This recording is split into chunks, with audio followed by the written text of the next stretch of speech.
Hi guys, నేను దివ్య. మీరు చూస్తున్నారు RK career point YouTube channel. Friends, ఈ వీడియోలో ఈనాటి ప్రముఖ దినపత్రికల్లో వచ్చినటువంటి ముఖ్యమైన ఉద్యోగ వార్తలు మరియు ఈరోజుకి సంబంధించినటువంటి ఇంపార్టెంట్ కరెంట్ అఫైర్స్ అప్డేట్స్, కొన్ని నోటిఫికేషన్లకు సంబంధించిన డీటెయిల్స్ చూద్దాము. వీడియోని చివరి వరకు చూసే ప్రయత్నం చేయండి. అండ్ చూసిన తర్వాత కంటెంట్ మీకు నచ్చినట్లయితే కనుక లైక్ చేసి మీకు రిలేటివ్స్ ఎవరైనా ఫ్రెండ్స్ ఉన్నట్లయితే తప్పకుండా వారికి షేర్ చేయండి. అలాగే ఈ యొక్క వీడియో కంటెంట్ పైన మీకు ఏమైనా డౌట్స్ ఉన్నా లేదంటే మీ యొక్క ఒపీనియన్స్ ఉన్నా కూడా కామెంట్ సెక్షన్లో తెలియజేసే ప్రయత్నం చేయండి. ఇక ముందుగా ఈ రోజుకి సంబంధించినటువంటి ఉద్యోగ వార్తలు చూద్దాము. డిఎస్సికి సంబంధించినటువంటి అప్డేట్స్ అయితే ఉన్నాయి. టెట్ 2024 అభ్యర్థులకు నేటి దాకా ఎడిట్ అవకాశము. ఎడిట్ ఆప్షన్లలో తప్పులు చూపిస్తున్నాయి అంటున్నటువంటి అభ్యర్థులు. ఇక వివరాల్లోకి వెళ్తే, తెలంగాణ రాష్ట్రంలో ఉపాధ్యాయ అర్హత పరీక్ష టెట్ 2024 పరీక్షలు రాసినటువంటి అభ్యర్థులకి తమ దరఖాస్తుల్లో దొర్లినటువంటి తప్పులను సరిచేసుకోవడానికి నేటి దాకా అంటే సెప్టెంబర్ 14 వరకు అవకాశం కల్పించారు. వాస్తవంగా ఈ నెల 12, 13 తేదీల్లో ఎడిట్ ఆప్షన్ ఇచ్చినప్పటికీ ఈ నెల 12న టెట్ అభ్యర్థులు ఎడిట్ ఆప్షన్ కోసం ప్రయత్నించగా వెబ్సైట్లో సాంకేతిక సమస్యలు తలెత్తాయి. దీనితో మరొక రోజు గడువు పెంచి ఈ రోజు వరకు ఎడిట్ ఆప్షన్కు అవకాశం అయితే ఇచ్చారు.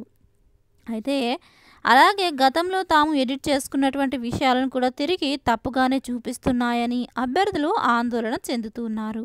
వాటిని సరిచేసి వెబ్సైట్లో అందుబాటులో పెట్టేలా చూడాలని అభ్యర్థులు కోరుతున్నారు. అంటే ఎడిట్ చేయడానికి అభ్యర్థులు ప్రయత్నిస్తున్నప్పుడు గతంలో టెట్ పరీక్షల ఫలితాల తేదీలనే తప్పుగా చూపిస్తున్నాయని, ఎడిట్ చేసుకున్నటువంటి ఏవైతే మార్క్స్ ఎడిట్ చేసుకుంటారు కదా వాటిని కూడా తప్పుగానే చూపిస్తున్నాయని ఆందోళన అయితే చెందుతున్నారు.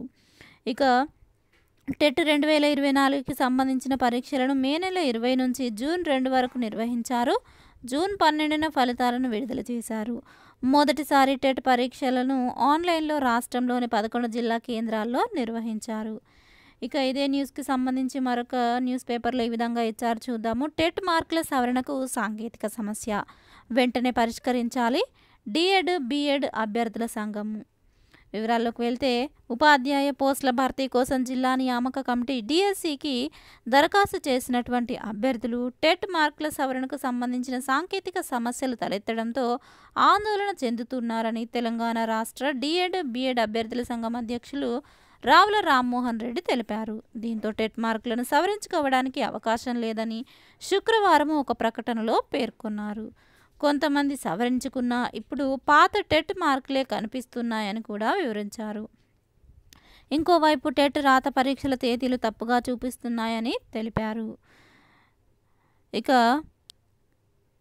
టెట్లో 129 మార్కులు వచ్చాయని ఒక అభ్యర్థి ఈ నెల 2న డిఎస్సి దరఖాస్తును పరిశీలిస్తే కనుక అది కూడా తప్పుగానే చూపిస్తుందని, తాజాగా 3 రోజుల క్రితం చూస్తే అభ్యర్థి యొక్క మార్కులు 91 మార్కులుగా చూపిస్తున్నాయని వివరించారు. ఇలా దీంతో వేలాది మంది ఉపాధ్యాయ అభ్యర్థులు ఆందోళనలో ఉన్నారని వివరించారు. పాఠశాల విద్యాశాఖ అధికారులు స్పందించి టెట్ సవరణ సమస్యలను పరిష్కరించాలని డిమాండ్ చేశారు. ఇక మరొక న్యూస్ పేపర్లో ఇదే న్యూస్కి సంబంధించి అప్డేట్ అయితే చూద్దాము. అప్లోడ్ చేసినా కూడా పాత మార్కులే, టెట్ మార్కుల సవరణకు అభ్యర్థుల తంటాలు. టెట్ మార్కుల సవరణలో కొత్త చిక్కులు వచ్చి పడ్డాయి. కొత్త మార్కులు అప్లోడ్ చేసినా ఇంకా పాత మార్కులే చూపిస్తున్నాయి. కొందరు అభ్యర్థులు సీటెట్ మార్కులు అప్లోడ్ చేయగా ఇప్పుడు అవి కనిపించడం లేదు. ఇక ఫైనల్ కీపై మరిన్ని అభ్యంతరాలు. డిఎస్సి ఫైనల్ కీపై అభ్యంతరాలు వెల్లువెత్తుతున్నాయి. ఇప్పటికే 200కు పైగా రాగా తాజాగా మరికొన్ని సబ్జెక్టుల ఫైనల్ కీపై అభ్యంతరాలు వ్యక్తం చేస్తున్నారు. ఇక జూలై 18న నిర్వహించినటువంటి ఫిజికల్ సైన్స్ పేపర్పై అభ్యంతరాలు వ్యక్తం చేస్తున్నారు. ప్రశ్న number 3 United Nations human cloning ఒప్పందము, ప్రశ్న నెంబర్ 7, ప్రశ్న నెంబర్ 32, 47, 54, 79, 117, 129, 136 ప్రశ్న, అలాగే 137, 143 ప్రశ్నలకు ఇచ్చినటువంటి సమాధానాలపై అభ్యంతరాలు వ్యక్తం చేస్తున్నారు. ఇక వీటన్నిటిపైన కూడా ఈ యొక్క ఫైనల్ కీపై అభ్యంతరాల విషయంలో కానీ, టెట్ మార్కుల సవరణలకు సంబంధించినటువంటి ఈ యొక్క పాత మార్కులే చూపించడం విషయం కానివ్వండి, వీటిపైన మరి ఈ యొక్క విద్యాశాఖ ఎలాంటి నిర్ణయం తీసుకోనుంది. ఎలాంటి డేట్ అయితే మళ్ళీ ఎక్స్టెండ్ చేస్తుందా ఈ యొక్క టెట్ మార్కుల సవరణకి గాను, లేదా మళ్ళీ కొత్తగా అప్లోడ్ చేసుకునేందుకు మళ్ళీ వేరొక డేట్ అయితే కేటాయించనుందా అనేది మనము వేచి చూడాల్సి ఉంది. ఇక ఇది ఇప్పటివరకు టెట్‌కి అండ్ డిఎస్సికి సంబంధించినటువంటి అప్డేట్స్. ఇక నెక్స్ట్ టీజీపీఎస్సికి సంబంధించినటువంటి అప్డేట్స్ చూద్దాము. ఆ కోర్సు లేదు, అభ్యర్థులు కూడా లేరు. ఆయుష్ 308 పోస్టుల నియామకానికి జాబ్ క్యాలెండర్ ప్రకటించిన రాష్ట్ర ప్రభుత్వము. ఈ నెలలోనే నోటిఫికేషన్, నవంబర్లో పరీక్ష. ఇతర రాష్ట్రాల అభ్యర్థులతో భర్తీకి స్కెచ్. మెడికల్ రిక్రూట్మెంట్ బోర్డు తీరుపై సర్వత్రా విమర్శలు. వివరాలు చూసినట్లయితే ఆయుష్, ఆయుర్వేద, యోగా, యునాని, సిద్ధ, హోమియోపతిలో ఫార్మాసిస్ట్ ఉద్యోగానికి 2 సంవత్సరాల కాలపరిమితి కలిగినటువంటి ఆయుష్ డిప్లొమా ఇన్ ఫార్మాసిస్ట్ కోర్సును కనీస విద్యార్హతగా ప్రభుత్వము నిర్ణయించింది. అయితే తెలంగాణ రాష్ట్రంలోని ఏ విద్యా సంస్థలలో కూడా ఇప్పటి వరకు ఆ కోర్సు లేదు. ఆ కోర్సు చదివిన అభ్యర్థులు అసలే లేరు. కానీ రాష్ట్రంలో ఆయుష్ దవాఖానాలలో ఉన్నటువంటి 308 ఖాళీల పోస్టుల భర్తీ చేసేందుకు మాత్రము ప్రభుత్వము సిద్ధమైంది. 308 పోస్టుల నియామకానికి గ్రీన్ సిగ్నల్ ఇవ్వడంతో పాటు సెప్టెంబర్ నెలలో నోటిఫికేషన్ జారీ చేసి నవంబర్లో పరీక్ష నిర్వహిస్తామని ప్రభుత్వము ఏకంగా జాబ్ క్యాలెండర్లోనే ప్రకటించింది. ఇది విచిత్రం అనిపించినా కూడా ఇదే నిజము. కొందరు అధికారుల నిర్వాహకంతో రాష్ట్రంలో ఇప్పటి వరకు లేని కోర్సు అర్హతతో ప్రభుత్వం ఆయుష్లో పోస్టుల భర్తీకి గ్రీన్ సిగ్నల్ ఇవ్వడం పట్ల నిరుద్యోగుల నుంచి ఆందోళన వ్యక్తమవుతుంది. అయితే రాష్ట్రంలో కొత్తగా కొలువు తీరినటువంటి కాంగ్రెస్ ప్రభుత్వము రాష్ట్రంలో ఖాళీగా ఉన్నటువంటి పోస్టుల భర్తీపై నిరుద్యోగులు ఇచ్చిన వాగ్దానాన్ని నెరవేర్చేందుకు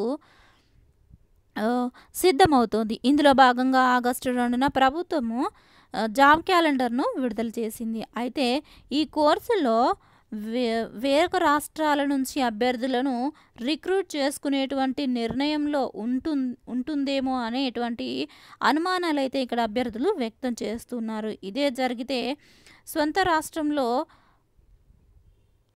రిక్రూట్మెంట్ బోర్డు రాష్ట్ర ప్రభుత్వాన్ని తప్పుదోవ పట్టిస్తూ ఇతర రాష్ట్రాల్లోని అభ్యర్థులతో 308 పోస్టులను భర్తీ చేసేందుకు కుట్ర చేస్తున్నారని తెలంగాణ నిరుద్యోగులు ఆరోపిస్తున్నారు. ఇక 2017లో జీవో జారీ, 2022లో నోటిఫికేషన్.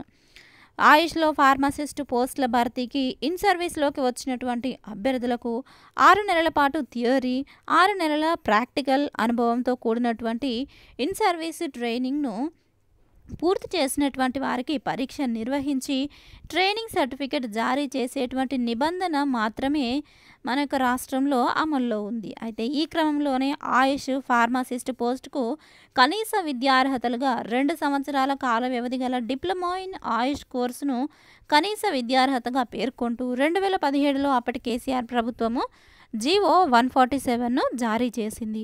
అలాగే ఆయుష్లో ఫార్మసీ పోస్టుల భర్తీ కోసము 2022లో కేసీఆర్ ప్రభుత్వం నోటిఫికేషన్ ఇచ్చింది. ఈ పోస్టుల భర్తీ బాధ్యతను టీఎస్పీఎస్సీకి అప్పగించినప్పటికీ తదనంతరం జరిగిన పరిణామాల వలన హెల్త్ రిక్రూట్మెంట్ బోర్డుకు నియామక బాధ్యతలు అప్పగించారు. అయితే ఈ కోర్సు ఇప్పటి వరకు రాష్ట్రంలోనే లేదనే విషయాన్ని సంబంధిత ఉన్నతాధికారులు ప్రభుత్వ ముఖ్య కార్యదర్శికి లేఖలు రాయడంతో పాటు గత ప్రభుత్వంలో ఆరోగ్య శాఖ మంత్రిగా ఉన్నటువంటి హరీష్ రావు దృష్టికి తీసుకెళ్లారు. దీంతో ఫార్మసీ ఇన్ డిప్లొమా కోర్సు అభ్యసించిన అభ్యర్థులు లేని కారణంగా రాష్ట్రంలోని పలు దవాఖానాలలో పనిచేస్తున్నటువంటి కాంట్రాక్టు ఫార్మాసిస్టులకు శిక్షణ ఇచ్చి అర్హులుగా గుర్తించాలని ఆదేశాలు ఇచ్చారు. మరి ఇప్పుడు గవర్నమెంట్ ఇదే రీతిలో ఈ యొక్క శిక్షణ ఏవైతే కాంట్రాక్టులుగా పనిచేస్తున్నటువంటి వారిని శిక్షణ ఇచ్చి ఉద్యోగులుగా తీసుకుంటుందా, లేదా మళ్ళీ వేరే రాష్ట్రాల నుంచి అభ్యర్థులను తీసుకొచ్చి రిక్రూట్ చేసుకుంటుందా అనేటువంటి విషయం అయితే మనము వేచి చూడాల్సి ఉంది క్లారిటీ రావడానికి. ఇక నెక్స్ట్ అప్డేట్ చూద్దాము. చిరుద్యోగులపై సర్కారు పగ. వివరాల్లోకి వెళ్ళినట్లయితే మంచినీటి ల్యాబ్లలో ఉద్యోగుల తొలగింపునకు ఎమ్మెల్యేల ఒత్తిళ్లు. తాము చెప్పిన వారికి కొత్తగా ఉద్యోగాలు ఇవ్వాలంటూ అధికారుల ఆదేశాలు. గ్రామీణ ప్రాంతాల్లో మంచినీటి వనరుల్లో నీటి నాణ్యత పరీక్షలు నిర్వహించేటువంటి ల్యాబ్లో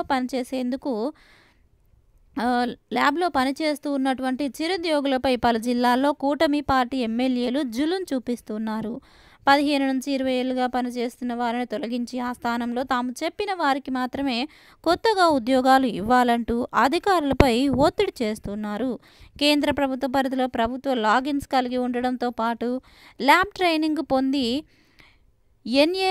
ఎన్ఏబిఎల్ గుర్తింపు పొందినటువంటి ల్యాబ్లో పనిచేస్తున్న తమను తొలగించడానికి వీలు లేదని ఆ ఉద్యోగులు పేర్కొంటున్నారు.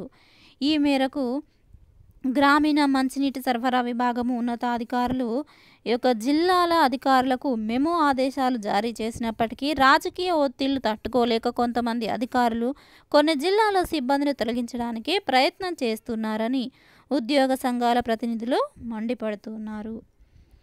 ఇక నెక్స్ట్ అప్డేట్ చూసినట్లయితే రెండవ రోజు నింగిలోకి విఎల్ఎస్ఆర్ శ్యామ్. ఈ రోజుకి సంబంధించినటువంటి ముఖ్యమైన కరెంట్ అఫైర్స్ అన్ని చూద్దాము.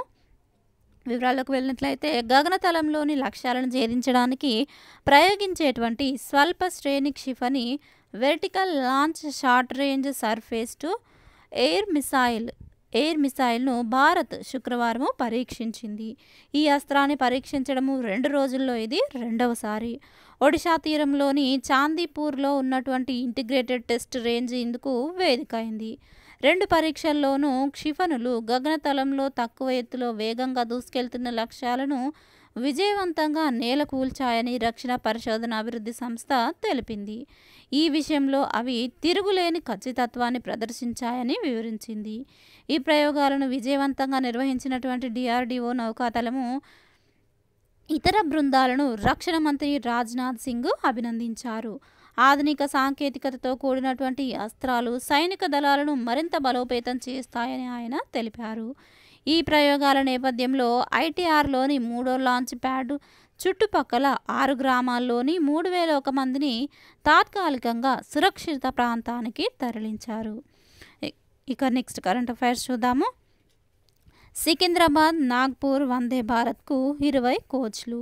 రైల్వే శాఖ తొలిసారిగా 20 కోచ్లతో కూడినటువంటి వందే భారత్ రైళ్లను ప్రారంభిస్తోంది. ఒకేసారి అలాంటి 4 రైళ్లను ప్రారంభిస్తుండగా అందులో ఒకటి తెలంగాణ నుంచి నడవనుండడము విశేషము. ఇక దీనికి సంబంధించి మరిన్ని వివరాలు చూద్దాము.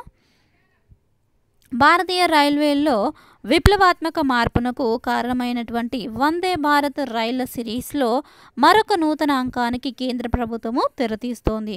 అత్యంత వేగంగా ప్రయాణించేటువంటి సెమీ హై స్పీడ్ కేటగిరీ రైళ్లలో మొదలైనటువంటి వందే భారత్ తదుపరి వర్షన్గా వందే భారత్ స్లీపర్ సర్వీసులు ప్రారంభిస్తున్న రైల్వే తాజాగా 20 కోచ్లతో కూడినటువంటి వందే భారత్ రైళ్లను ప్రారంభిస్తోంది.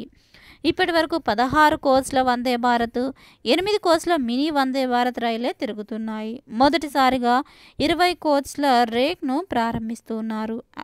ఒకేసారి అలాంటి 4 రైళ్లను ప్రారంభిస్తూ ఉండగా అందులో ఒకటి తెలంగాణ నుంచి నడవనుండడము విశేషము. అయితే ఇది సికింద్రాబాద్ టు నాగ్పూర్ అయితే నడుస్తుంది అన్నట్లుగా ఇక్కడ మనము చూడవచ్చు ఇన్ఫర్మేషన్ని. ఈ నెల 16న ప్రారంభం కానున్నటువంటి సికింద్రాబాద్ టు నాగ్పూర్ ఆరెంజ్ వందే భారత్ను కూడా 20 కోచ్లతో ప్రారంభించాలని భావిస్తున్నట్లుగా తెలుస్తోంది. అయితే దీనిపై తుది నిర్ణయం ఇంకా తీసుకోవాల్సి ఉంది. దీనికి సంబంధించి మరిన్ని వివరాలు మీరు పీడిఎఫ్లో చదువుకోండి. డిస్క్రిప్షన్లో లింక్ ఉంటుంది పీడిఎఫ్ది. ఇక ఇదే కరెంట్ అఫైర్స్కి సంబంధించి మరొక పత్రికలో ఈ విధంగా ఇచ్చారు. సెప్టెంబర్ 16న వందే భారత్ షురు ప్రారంభించనున్న ప్రధాని. తెలుగు రాష్ట్రాలకు 2 రైళ్లు కేటాయించడంపై మోదీకి కిషన్ రెడ్డి కృతజ్ఞతలు. వివరాల్లోకి వెళ్తే తెలంగాణ, ఆంధ్రప్రదేశ్ రాష్ట్రాల్లోని తెలుగు ప్రజలకు ప్రధానమంత్రి నరేంద్ర మోదీ వినాయక నవరాత్రుల కానుకగా అందించనున్నారు వందే భారత్ రైళ్లని. నాగ్పూర్, సికింద్రాబాద్ అలాగే విశాఖపట్నం, దుర్గుల మధ్య 2 వందే భారత్ రైళ్లకు గ్రీన్ సిగ్నల్ ఇచ్చారు. తెలంగాణకు సంబంధించి ఇప్పటికే 4 వందే భారత్ రైళ్లు సికింద్రాబాద్ రైల్వే స్టేషన్ నుంచి సేవలు అందిస్తుండగా తాజాగా 5వ వందే భారత్ రైలును ప్రధానమంత్రి కేటాయించారు. ఈ రైలు సికింద్రాబాద్ టు నాగ్పూర్ మధ్య పరుగులు పెట్టనుంది.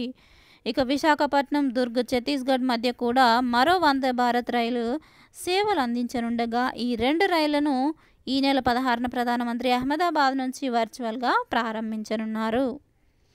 ఇక నెక్స్ట్ కరెంట్ అఫైర్స్ చూద్దాము. ట్రాఫిక్ నియంత్రణకు ట్రాన్స్జెండర్లు. గ్రేటర్లో వాలంటీర్లుగా నియమించాలని సీఎం ఆదేశము.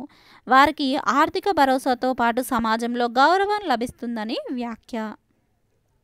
వివరాల్లోకి వెళ్ళినట్లయితే గ్రేటర్ హైదరాబాద్ నగరంలో ట్రాఫిక్ నియంత్రణలో కొత్త ప్రయోగానికి ముఖ్యమంత్రి రేవంత్ రెడ్డి నిర్ణయం తీసుకున్నారు. హైదరాబాద్ పరిధిలో ట్రాఫిక్ నియంత్రించేందుకు ట్రాన్స్జెండర్లను వాలంటీర్లుగా నియమించుకోవాలని సంబంధిత అధికారులను ఆదేశించారు. ట్రాఫిక్ పోలీస్ విభాగంతో పాటు హోంగార్డ్స్ ప్రస్తుతము ఈ విధులు నిర్వహిస్తున్నారు. హోంగార్డ్స్ తరహాలోనే ట్రాన్స్జెండర్లకు కూడా ట్రాఫిక్ వాలంటీర్లుగా నియమించుకోవాలని ముఖ్యమంత్రి ఆదేశించారు. ఇక వారికి ప్రత్యేక యూనిఫామ్ కూడా ఇవ్వాలని, కొంత స్టైఫండ్ కూడా ఇస్తే ఉపాధి కల్పించినట్లుగా అవుతుందని చెప్పారు. హోంగార్డ్స్ అందిస్తున్న సేవల తరహాలోనే వారిని వినియోగించుకోవాలని సూచించారు. ఆసక్తి ఉన్న ట్రాన్స్జెండర్ల వివరాలు సేకరించి శిక్షణ అనంతరము వారిని విధుల్లోకి తీసుకోవాలని ఆదేశించారు. ఇక నెక్స్ట్ కరెంట్ అఫైర్స్ చూద్దాము. వృత్తి అగర్వాల్కు 5వ పథకము, సామదేవ్కు రజతము, వర్షిత్కు కాంస్యము. వివరాలు చూసినట్లయితే జాతీయ సీనియర్ ఆక్వాటిక్స్ ఛాంపియన్షిప్ పోటీలను తెలంగాణ మహిళా స్విమ్మర్ వృత్తి అగర్వాల్ 5వ పథకంతో ముగించింది. శుక్రవారం ముగిసిన ఈ పోటీల్లో వృత్తి అగర్వాల్ 200 మీటర్ల ఫ్రీస్టైల్ విభాగంలో కాంస్య పథకాన్ని సాధించింది.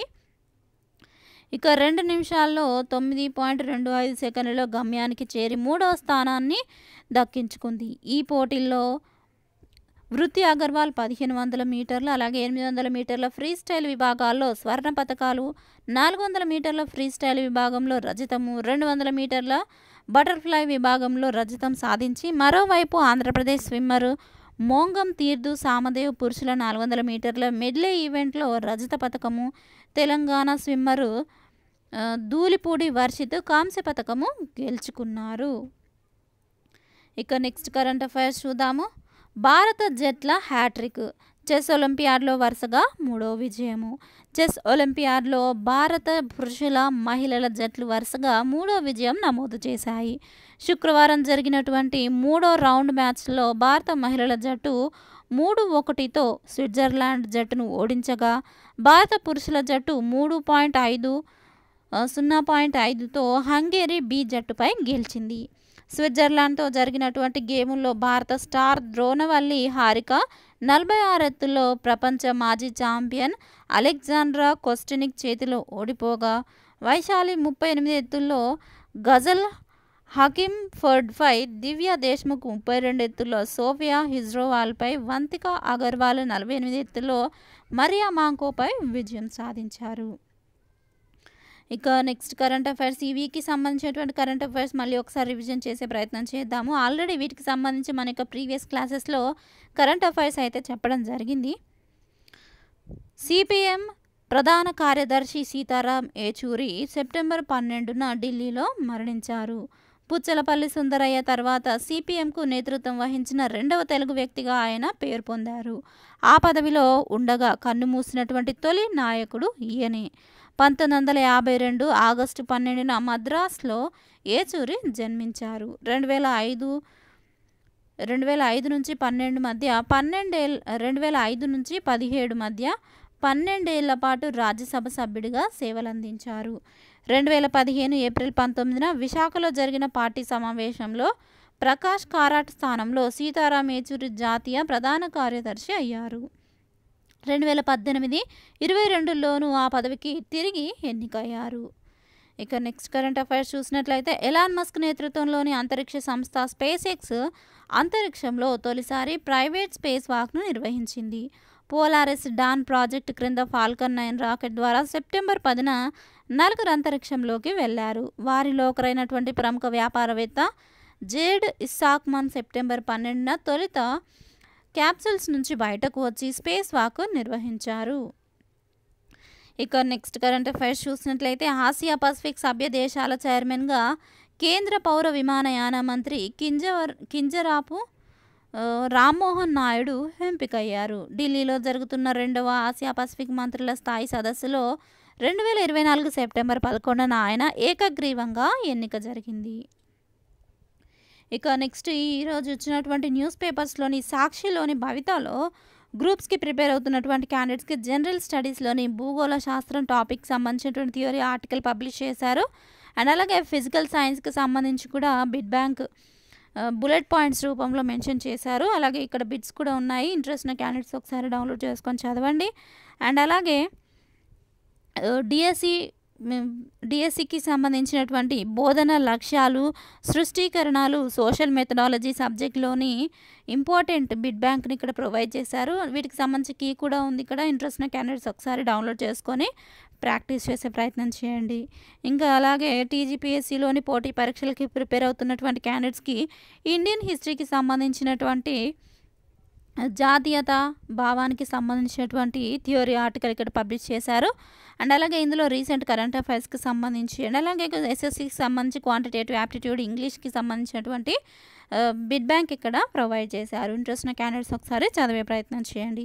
సో ఫ్రెండ్స్, చూసారు కదా, ఇది ఈ రోజుకి సంబంధించినటువంటి క్లాస్. మీకు నచ్చినట్లయితే తప్పకుండా వీడియోని లైక్ చేయండి. మీ యొక్క ఒపీనియన్ని కామెంట్ సెక్షన్లో తెలియజేయండి. ఇంకా మీ యొక్క ఫ్రెండ్స్ ఎవరైనా ఉన్నట్లయితే వారికి ఈ వీడియోను షేర్ చేయండి. తప్పకుండా లైక్ చేయండి. ఈ వీడియో మీలాంటి అనేక మంది అభ్యర్థులకు షేర్ అవుతుంది కాబట్టి. So thank you friends. Thanks for watching this video. Have a nice day. Bye.